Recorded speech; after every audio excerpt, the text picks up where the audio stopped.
If you brew bigger, higher alcohol beers, you'll notice that your efficiency drops dramatically. What if I told you there was a way to get more out of your bigger, high alcohol grist? What if I told you by just adding some steps and a little bit of extra time to your brew day, you can get your big alcohol beer and a smaller, low alcohol beer in one brewing session? Today we're going to talk about how to do that with Parti Gyle Brewing. Stay tuned.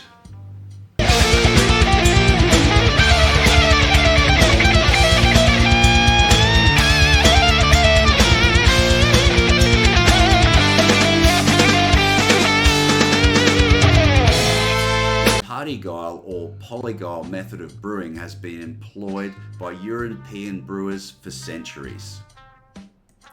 Through this method, they maximised their time and the efficiency of their mash by getting as much as they could out of the grains they were using. For us modern homebrewers, this technique is particularly useful for those big beers where we know we're going to have a big, thick mash and our brewhouse efficiency is going to be down as a result. To demonstrate this process, I'm going to use the Parti Gyle method to brew an English Old Ale and an ordinary bitter from the same batch of grains. Because this is a full volume mash method and we're going to have a higher grain grist, your efficiency will be lower than normal. So you'll have to increase the volume of the grains you're using to compensate for this. As a general rule, 2/3 of the sugars will be in your first mash, giving, in this case, original gravity of 1066, and 1/3 you will get back in your second runnings, which when we do the second beer gives us an OG of about 1030. Once you've got your efficiency dialed in, then the planning of the first beer is pretty straightforward. You can then plan your second beer by decreasing the efficiency to half of the efficiency that you got in the first runnings, and you can calculate your hop additions based on that efficiency. Bear in mind though that things don't always go according to plan, and you may have to adjust your hop additions depending on the actual efficiency you get on the day.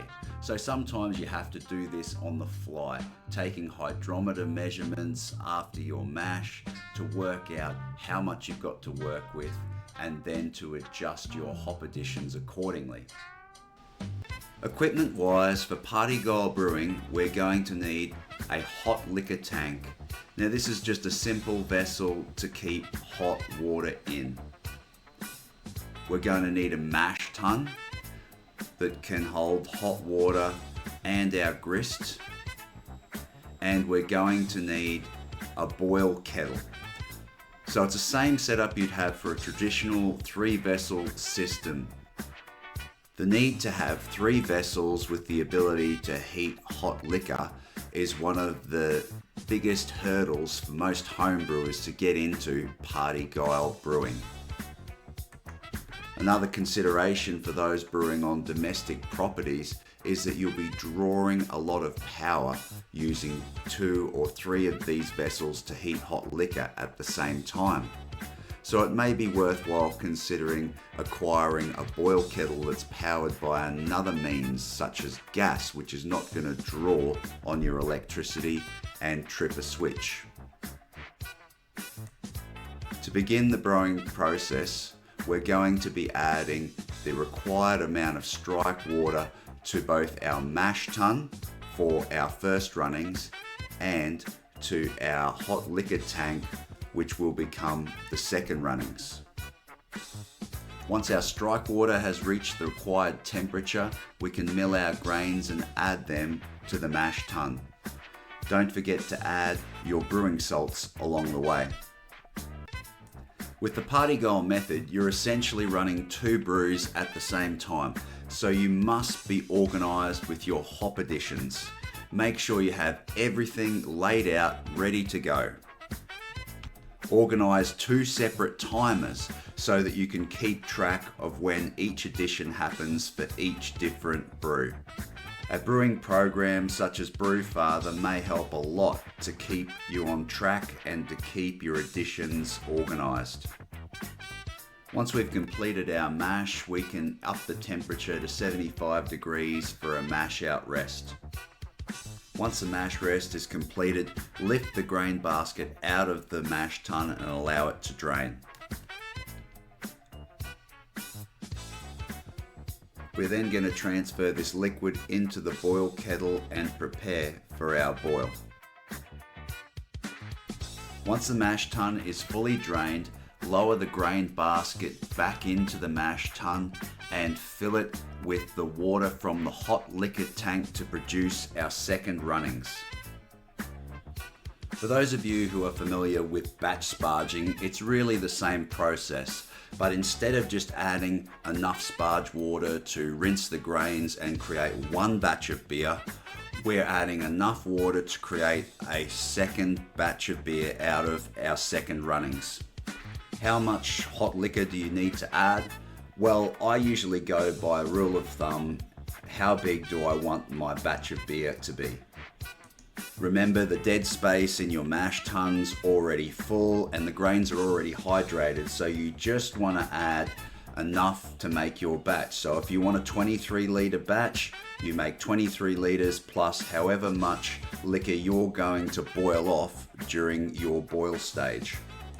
So if your recipe calls for a 22 litre batch, you might add 3 or 4 litres on for your boil off, giving you a total of 25 or 26 litres of sparge water. For this process, I will heat my hot liquor tank to 75 degrees Celsius, just like a normal sparge water temperature. Once I've added all the hot liquor to the mash tun, I'll then mix and recirculate for a couple of minutes before removing the grain basket and then bringing the second runnings to a boil.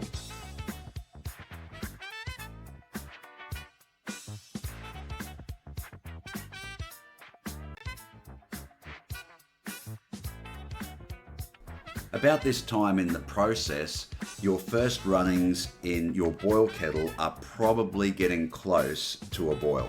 Once that rolling boil is achieved, we can set a timer for our hops to add any future additions. While this is all going on, monitor your mash tun to watch for that vessel reaching its rolling boil, and again, start the hop additions as necessary.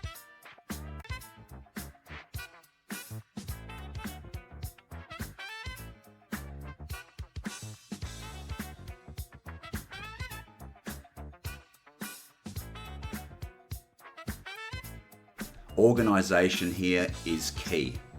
You want to have your hop additions already weighed and set out ready to go so that you know what to add and when, and you don't mix the two brews up. Use a separate timer for each brew, and don't forget to reset the timer as necessary after each hop addition. It's very easy to forget when there's so much going on. Having completed the boil of the first runnings, I'm now going to empty the wort into a bladder for a no-chill method.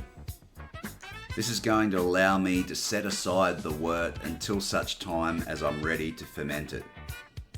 Remember, this wort is boiling hot, so be careful. Don't splash it on yourself or you will burn. You'll notice I'm using a heat-resistant glove to try and fill this bladder without burning myself. I also like to clean the pots as we go. I find it easier when I've got a bit more motivation than at the end of the brew day when I'm done. This multitasking also helps cut down on the time taken for my brew day. Once we've chilled our wort down to pitching temperature, we can transfer to our fermenter and it's ready to add our yeast. So that's the Parti Gyle brewing method. A great way to make the most of your time and your grist on a brew day. You may have noticed in this video that I used my first runnings to create an old ale and then used the second runnings to create an ordinary bitter. What sort of combinations are you going to choose? Write down on the comments to let us know. Are you going to create a big beer like a double IPA and then use the second runnings to create something like a cream ale or an American light lager?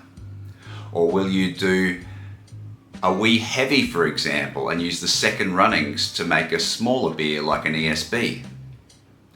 Perhaps you might choose to go the Belgian route and use your first runnings to create a triple and then use the second runnings to create a single. The choice is yours.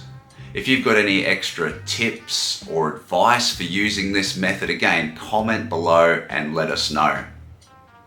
Again, as always, if you like this video and you got this far, don't forget to give it a thumbs up and subscribe to the channel for more helpful content.